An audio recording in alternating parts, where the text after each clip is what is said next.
আমার নাম মোহাম্মদ খলিলুর রহমান, 5 নং নীলগঞ্জ ইউনিয়ন 6 নং ওয়ার্ড আওয়ামী লীগের সভাপতি। এই 30 বছর পর্যন্ত সভাপতির দায়িত্ব পালন করে আসতেছি, বর্তমানেও সভাপতি। বন্যা আমার ঘরখানা একদম ফালাইয়ে দিয়েছে। দলের জন্য বহুত কাজ করছি, দলের কাছে কোনোদিন আমি কিছু চাই নাই, আমার কোনো চাওয়া পাওয়ার ছিল না।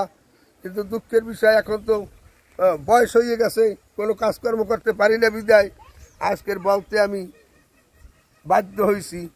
মাননীয় প্রধানমন্ত্রীর কাছে আমার আকুল আবেদন থাকবে, আমাকে একটি ঘরখানা দিয়া যেন আমাকে উপকৃত করে।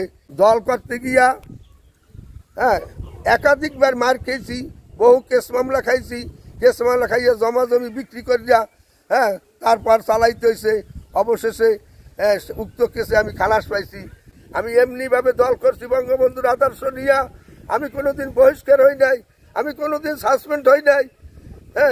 আমি নিজের খাওয়ান খাইয়া, নিজের টাকা পয়সা দিয়া আমি দল করছি, আমি কোনোদিন হাত পাতি নাই। আমার ওয়াইফ অসুস্থ, দীর্ঘদিন পর্যন্ত অসুস্থ, বহু টাকা পয়সা ব্যয় করছি, ভালোই হয় না। এবং আমার একটি ছোট্ট মেয়ে আছে, ক্লাস 10-এ পরে, আগামীতে পরীক্ষার্থী। পড়ার খরচ এবং এইসব চিকিৎসার খরচ বহন করতে আমার খুব কষ্ট হইতেছে।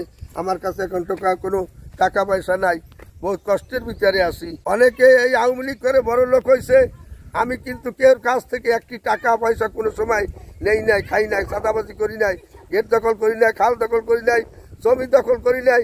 নিজের পায়ে নিজের যা ছিল তাই নিয়ে বঙ্গবন্ধুর আদর্শ অনুসরণ করে আমি দল করছি। আজকের এই টুঙ্গিবেড়িয়া সেন্টারে আমি বহুত নৌকায় ভোট পাই। জমা জমি যা ছিল তা বিক্রি করে কেস মামলা শেষ হয়ে গেছে। এখন বাইরে জমা জমি নেই, মাত্র এই বাড়িটুকু আছে, তাও তো কারখানা ভেঙ্গে চুরে চুরমার হয়ে গেছে। এখন মাথা গোজার ঠাই নেই আমার।